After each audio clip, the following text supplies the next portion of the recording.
राधा विहार विपले रमता मनों में। श्री भक्तवत्सल भगवान की जय। परम पवित्र व्यास धरती पर विराजमान परम पूज्य प्रातः स्वामी हमारे बड़े भैया से और मंच पर विराजमान हमारे परम पूज्य प्रातः स्वामी मंगल मूर्ति सभी महापुरुष आपके पावन श्री चरणों में कोटि कोटि नमन। जय जय श्री राधे।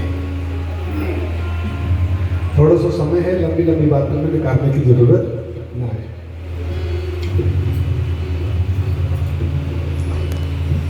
आज्ञा ये है कि गोवर्धन परिपूर्ण दसम स्कंद में बहुत तरह की लीला हैं। इन लीलाओं में 5 प्रकार के रसों की लीला है। एक है शांत रस, एक तो शांत प्रेम। जैसे भागवत में 5 प्रकार के प्रेमों को, दसम स्कंद में 5 प्रकार के प्रेमों की लीला गाई गई, जिन्हें जितने भी समर्थ व्यास कथाकार गाते हैं वो 5 प्रकार के रस हैं। चाहे उन्हें 5 प्रकार के प्रेम कह लीजिए। भागवत जी में दसम स्कंद भगवान श्री कृष्ण की बाल लीला केवल और केवल 5 प्रकार के जो रस हैं उन्हीं में है विराजमान। पहला है शांत प्रेम, और दूसरा है सख्य प्रेम, और तीसरा है वात्सल्य प्रेम। पहला है शांत प्रेम, दूसरा है दास्य प्रेम, तीसरा है वात्सल्य प्रेम, चौथा है सख्य प्रेम और 5वां है कांत प्रेम। और गोवर्धन लीला की एक मात्र इकलौती ऐसी लीला है जिसमें 5 प्रेमों का संगम है।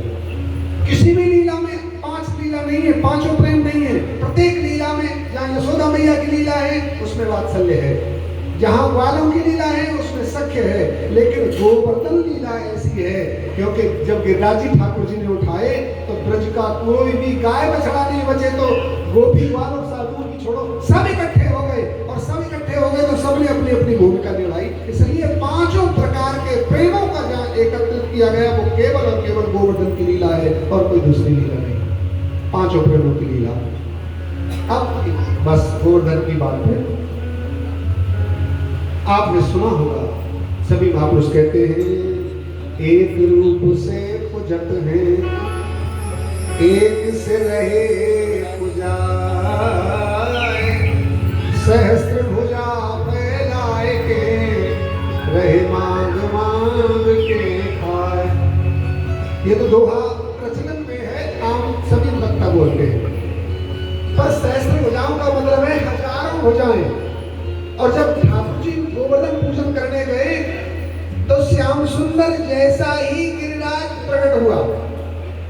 तब ब्रजवासी लोग कह रहे हैं जैसा हमारा कन्हैया है ऐसा ही गिरिराज है, ऐसा जैसे ठाकुर का दिखाई दे रहा है, जैसा हमारा लाला दिखाई दे रहा है ऐसा ही गोवर्धन है। फिर ये सहस्त्र भुजा फैलाने का क्या रहा? तो देखिए, जब सब सखियों ने तैयारी कर ली गोवर्धन जाने की, सबने कहा अब इंद्र की पूजा बंद करो, गोवर्धन की पूजा प्रारंभ होगी। तो अक्सर हम देखते हैं जो छोटे बच्चे होते हैं उनको मजबूरी में माताएं संग ले जाए तो ले जाए, लेकिन कहीं अच्छा सा इवेंट हो, अच्छा सा मंगलमय कोई कार्यक्रम हो, उसमें बड़े बूढ़े जो बुजुर्ग होते हैं उनको कोई बोलो राधे श्याम ले जाते कि नहीं ले जाते? नहीं ले जाते, छोड़ जाते हैं और उनके लिए खाने पीने की व्यवस्था कर जाते हैं। ज्यादा पैसे वाला होगा तो 1-2 नौकर भी छोड़ जाते हैं। तो जो ब्रजवासियों के घरों में जो बूढ़े रह गए थे, जानते हैं उनको क्या कर गए? जो आज का ताजा भोजन बना है वो तो सब अपनी अपनी छकड़ाओं में, अपनी डलियाओं में भर भर के ले गए गोवर्धन।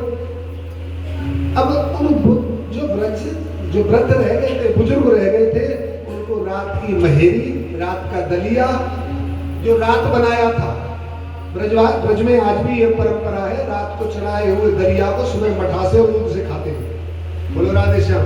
बड़े बूढ़े जानते होंगे, रात को बनाया हुआ दलिया सुबह मिठाई की जगह पर काम करता है, रबड़ी जैसा लगता है। उसमें मठा डालो और नमक डाल दो और पाव बढ़िया तरह से मठा डाल दो, गुड़ से खाते थे। तो ऐसे ही जो ब्रजवासी बुजुर्ग रह गए थे इसलिए महेरी और दरिया सब ब्रजवासी छोड़ के चले गए। भैया जब भूख लगे पानी के, बाबा भूख लगे जब पानी। अब उधर तो मजे हैं 56 भोग के, और यहाँ पर दूध महेरी रह गई है। ब्रजवासी तो वो भी है, वो भी ठाकुर के भक्त हैं, उन पर भी कृपा है, वो भी ठाकुर के प्यारे हैं, इसलिए तो ब्रज में है। क्योंकि ब्रज में कोई भी अपने आप आता नहीं, मैंने पहले दिन भी बताया था।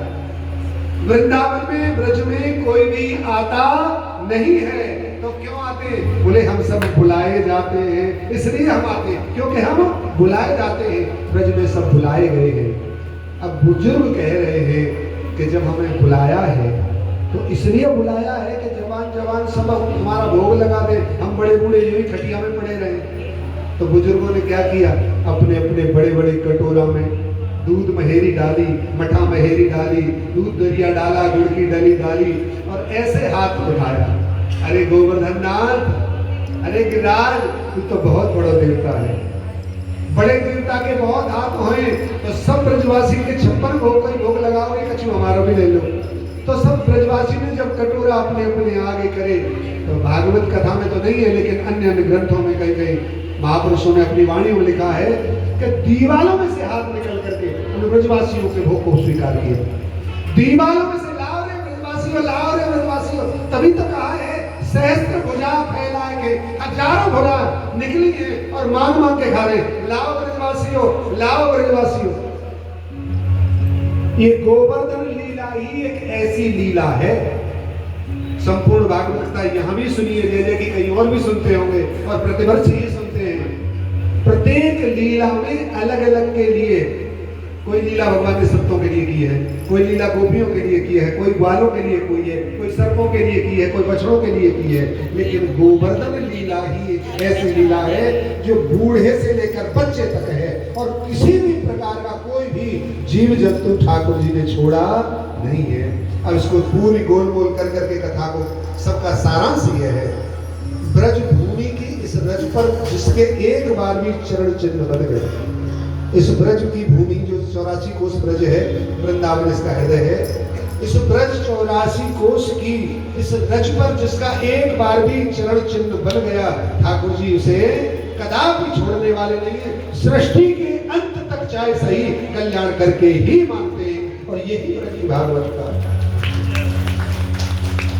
अब अंत में केवल आधे मिनट में बात कहूंगा, सब भैया जी के बारे में बोलते हैं, इस बात को दिमाग से निकाल देना। भैया जी बिल्कुल सरल ही सरल और बिल्कुल बुलबुल जैसे लोग, भैया जी नारियल जैसे हैं, भीतर तो रस भी है, कोमलता भी है।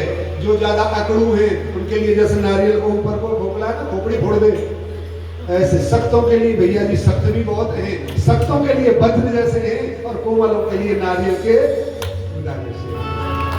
इसलिए हल्के में लेकर के कोई नादानी मत कर जाना कि भैया जी को जैसा सब बता रहे वैसे ही है। इसलिए गलती की यहाँ पर गुंजाइश नहीं है, कोई भी हो। पिछली कथा से पिछली कथा में बल्लभगढ़ में मुख्यमंत्री ने गलती कर दी, बड़े भैया ने उसको मुंह पे बोल दिया। मुख्यमंत्री को भी प्रसाद देने में इतनी सेकंड नहीं लगाते, इसलिए इतने हल्के में भी मत लेना, मैं आपको बता रहा हूँ। बोलो भक्त वत्सल भगवान की।